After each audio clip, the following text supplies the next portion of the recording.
Hi guys, welcome to another video. It's Ndagire here. Thanks for coming. Today's video is something that I think is full of entitlement, and it's not something that we should accept, especially in these times of 2024 with the things that are going on in the world.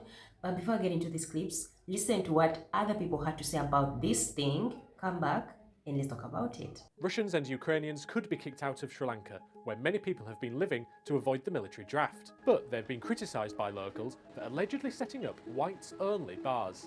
One thing's for certain, two things for sure: a colonizer will colonize. Everywhere they go, they will waste no opportunity in doing just that. They will leave no stone unturned in the efforts to colonize and take what does not belong to them. Now, apparently, there were some Ukrainian Russian refugees who fled the Russian-Ukraine war that's been going on now for 2 years in Ukraine to flee to the shores of Sri Lanka.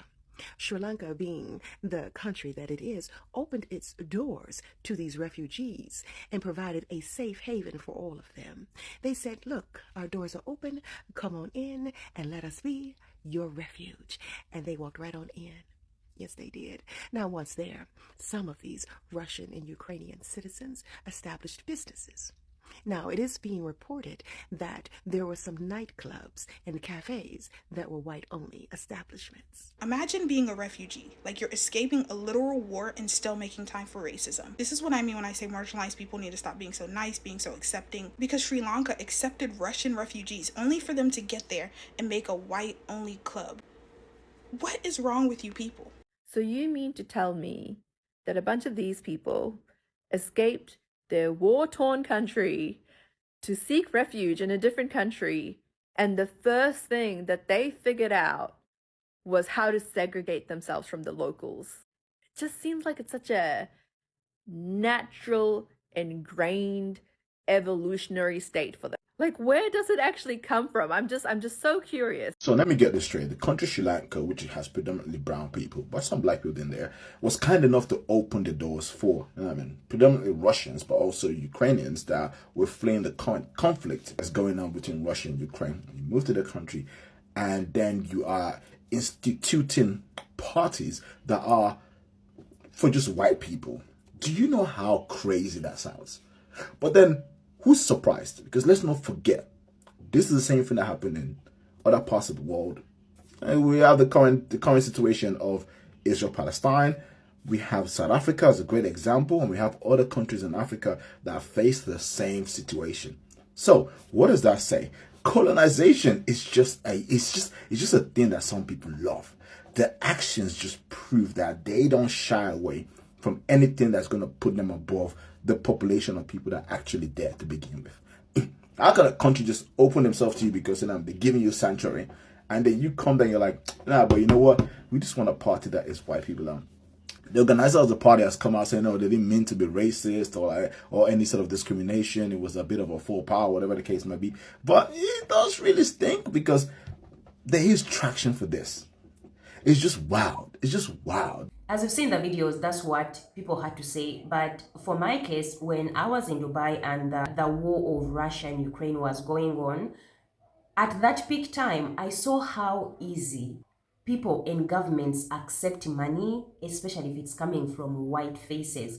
What do I mean? At that time, everything increased in Dubai because there was these Russian people that were coming in, the Ukrainians, like these people who had money. Everything literally went up high in prices. And so I would say the reason why white people are given like open doors when they come to countries like, let's say in Africa or in other parts of the world, is because they have that picture on them that they have money. When the war of Russia and Ukraine broke up, I saw how African people were denied access to trains. I saw how black people were denied access to leave. In fact, it was so much crazy that they were offered to go and get guns and start fighting for the country.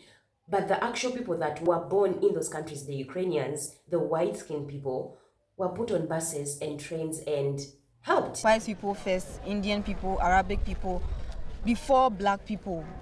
As long as you're black, no one likes you.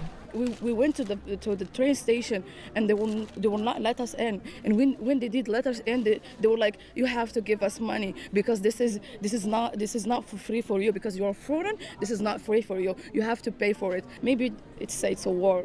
Maybe people start feeling stressed. They want their people to get first. Of course, everyone wants their people to be safe. There were some reports about discrimination of people with Arabic or African roots. What can you tell us about that? Is this true? Did you experience something like this? Yes, I experienced that. There's a lot of hostility from the white women. They really don't like us to be in the train. Somebody was telling me I have to stand up, I have to go out. If I'm not a Ukrainian, I shouldn't be in the train of a Ukrainian. I should find anywhere I should go to. So it's really, really, really sad that we have to face this. And they prefer their pets, their animals, even before a black man or a black woman. So it's really sad. I'm really traumatized, first of all. I really understand women first, then children first, then men, but not animals, not pets before human beings. It's so crazy that brown countries, let's say African countries, indigenous countries of brown people, let's say Sri Lanka in this instance, opens borders and welcomes people of white skin, and they are free to come in and set up businesses. These people who are actually refugees. Like I said in the previous videos, people think refugees are African people, black people who always have to cross the seas and oceans and literally struggle so much for them to go and look for green pastures, to look for places to settle in. So if these refugees are going to come in, let's say in Sri Lanka, and they have money, they are going to set up things, they are going to be accepted. There's this thing that when people see a white person in pain and struggling, people feel so sorry, like, oh, these innocent souls, these angels, this angelic being, because this is the picture that they've always put on themselves. And the way I saw borders being opened to them when the war of Ukraine and Russia broke up in Europe to help their people, I was shocked. I see the pattern also that every time a white person goes to any different country in the world, they have the privilege. They don't want to accept that people will always welcome them. Before anything negative is thought of them, they are already in the country. Imagine you are a refugee, but you still have options, and like you got on a plane, chose this country to come into this country, but now you don't even want to mix with the people that you found in that country. Like you have to open and do your own things separately. Whites only bars, whites only restaurants. And I kid you not, you would come into the African continent and you're going to find the same places where there are places that African people, not even black people, if you are a black person from, let's say from the diaspora, you have a bit of privilege. African countries also have places where only white people have the access to enter those places in the African lands. And you get to question yourself, like, how are we even going to get the respect that we need when we are so easy to open borders for other people? Like, it's heartening because we have our brothers and sisters in the diaspora, the African Americans, the Caribbeans, the Jamaicans, the black people in Europe, black people in Asia that would do anything to get access to come back in the continent, to get access to come back to the lands of their ancestors, but they are not able to, and yet we have these other people that don't have to even work hard. They just have to show their skin, and it's enough for them to be accepted. I would say the people that we have in our countries would choose money over everything. And it's the truth. People need money to survive. Not everybody that does whatever they do is that they love it, but they love the money. When you look into this situation, you see a lot of entitlement from these people. Like, they are so much in their Dululu colonization mindset that they feel wherever they go, they have to be served. Also, in the times of that peak of Russia-Ukraine war, when these people were open borders to go to even the European countries themselves, and they were put in places where there was Asian people, where there was Arabs, where there was Africans, black people, they were triggered like, there's a lot of black people, there's a lot of skin tones, different skin tones, I don't know if it's safe. We hadn't necessarily taken into consideration the cultural differences. When Andrea signed up to the Homes for Ukraine scheme, she lives in a diverse part of Birmingham. After a week of staying there, her guest told her there were too many Muslims in the area. We were quite shocked at how difficult she found different cultures. Too many Muslims, too many people with different skin colours. Her guest's son was enrolled into the local school, where the majority of children happened to be black and Asian.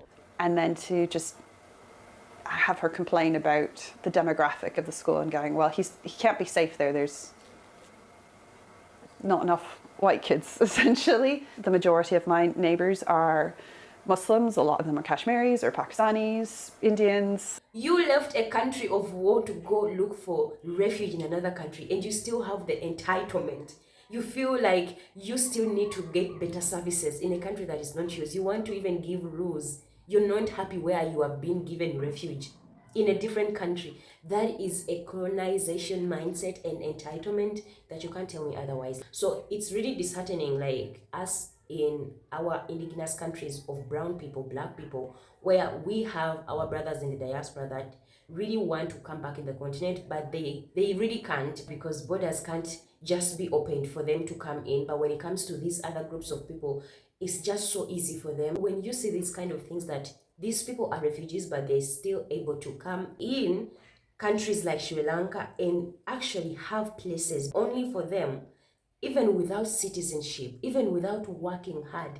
It shows the kind of system that runs the world, and more people need to come up and speak on these things. Like I say, there are so many places in Africa where you would find that African people are not allowed to access places. Only other groups of people can. In Africa, in the continent, to our own lands. You can't make this up. And it's ridiculous. You know, you're just a refugee who can't stay in your own country. Why should these refugees from the same countries of Europe come to, you know, brown countries and expect to be treated any better? What? Like, what? Maybe you should also get guns and fight for us in our own countries, you know. Guys, that is it for me in the video. Let me know what you think about this. I know I've been ranting, but I think it's really, really important that I do. Yeah, thanks for watching. Don't forget to subscribe. I'll see you in the next video. Bye.